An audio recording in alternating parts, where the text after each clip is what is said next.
Colour நிலமாய் இருக்கும் நம்மை பண்பட்ட மனிதனாய் உருவாக்க உதவுகின்றன.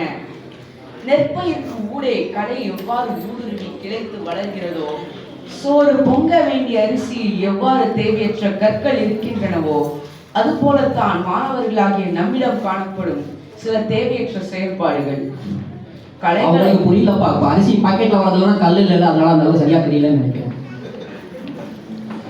கலைகளை அறவே நீக்கினால்தான் பயிர் செழித்து வளரும். கற்களை முழுமையாக எடுத்தால்தான் அறுசுவை உணவை அள்ளி தின்று புசிக்க முடியும். நடுவரவர்களே, நீங்க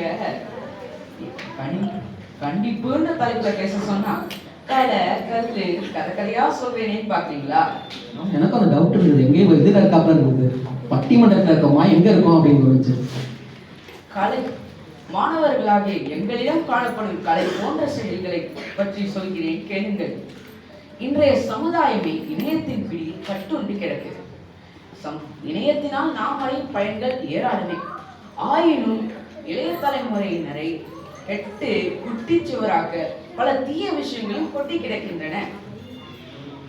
நீங்களே சொல்லுங்க ஐயா, இந்த கைபேசியை பயன்படுத்தாதவங்க யாராவது இருக்காங்களா?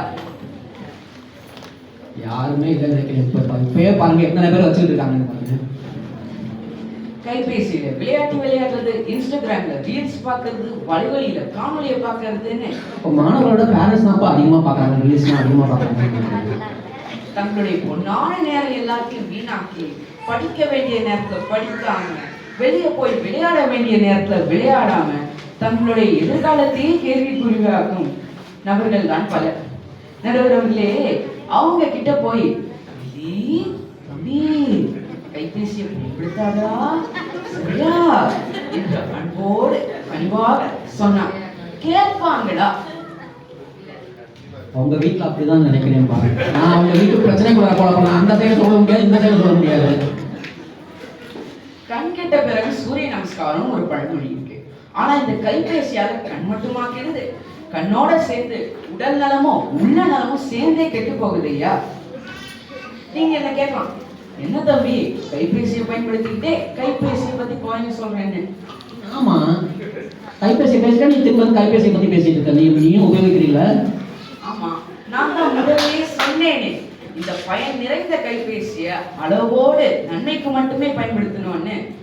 அப்படி அளவோடு பயன்படுத்தணும்ன்றதுக்காக தான் பெரியவர்கள் நம்மை கண்டிக்கிறாங்க.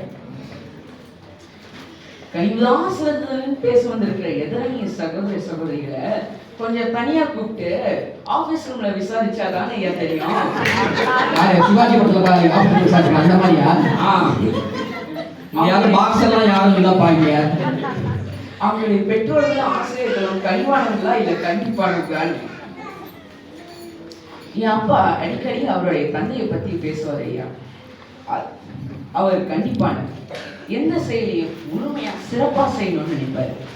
அதிகாலை எழுந்திருக்கிறது, அறையை விட்டு வெளியே செல்லும் போது மின்விளக்கு மின்விசிறியெல்லாம் நிறுத்துறது, தேவையற்ற பொருட்களை வாங்காம இருக்கிறதுன்னு எந்த செயல் எடுத்துக்கிட்டாலும் அவருடைய அன்பு கலந்த கண்டிப்பு இருக்கும் ஐயா. அந்த அன்பு கலந்த கண்டிப்பால தான் இப்ப என்னுடைய அப்பா மிக உயரிய பணியில சிறப்பா செயலாற்றும் ஒரு நபர் திகழ்கிறாரு. ஒரே மகளா இருந்தாலும் என்னையும் என் பெற்றோர் அன்பு கலந்த கண்டிப்போட தான் வழி நடத்துறாங்க. உங்க வீட்டுல 3 பேராப்பா 4 பேராப்பா? நாங்கள் ஒரே மகன் சொல்லிட்டேன்.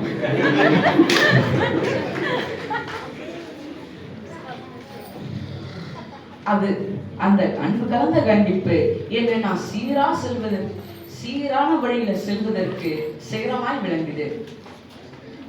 கண்டிப்பு நான் தண்டனை இல்லையா, சுடர் விளக்கானாலும் தூண்டுகோல் அவசியம் என்பார்கள். வாழ்வில் சுடர் விட்டு ஒளிர, செம்மையாய் விளங்க, சான்றோனாய் திகழ, சமுதாயம் போற்றும் குடிமகனாய் வாழ கண்டிப்பு என்கிற தூண்டுகோல் மிகவும் அவசியம் ஐயா. கற்கையில் கல்வி கசப்பு, கற்ற பின் அதுவே இனிப்பு என்பார்கள். நாம் அறிந்த கசப்பு இனிப்பாப்பா? வரிசையா கசப்பும் இனிக்கும் கண்டிப்பு, கனிவு கசப்பும் இனிக்கும். நாம் அறிந்த இப்பொன் போன்ற வரிகள் அறிந்தவர்களை விட அனுபவித்தவர்களுக்கே நன்கு பொருள் விளங்கும். கசப்பான கண்டிப்பான சொற்கள் தான் நம்மை இனிப்பான இன்பமயமான எதிர்காலத்திற்கு வழிநடத்தி செல்கின்றன என்பதில் எல்லளவும் மையமில்லை என்று கூறி அவைசார் சான்றோருக்கும் என்னை போன்றோருக்கும் நன்றி கூறி இடம் அமர்கிறேன். நன்றி. சிறப்பான கருத்துக்கள். கனிவோடு பேசினார், ஆனால் கண்டிப்பாக பேசினார் என்றுதான் சொல்ல வேண்டும். கனிவான குரலில் கண்டிப்பணியில் மிகவும் சிறப்பாக, அதுவும் அந்த எதிரணியில வச்ச வாதத்தெல்லாம் அடி தூள் நொறுக்கிட்டாரு. அப்படி இல்லையா, ஆபீஸுக்கு கூட்டு போயிட்டு அவங்க கவனிச்சுக்கலாம் அப்படின்ட்டாரு. ஆக மொத்தத்தில் இத்துடன் அந்த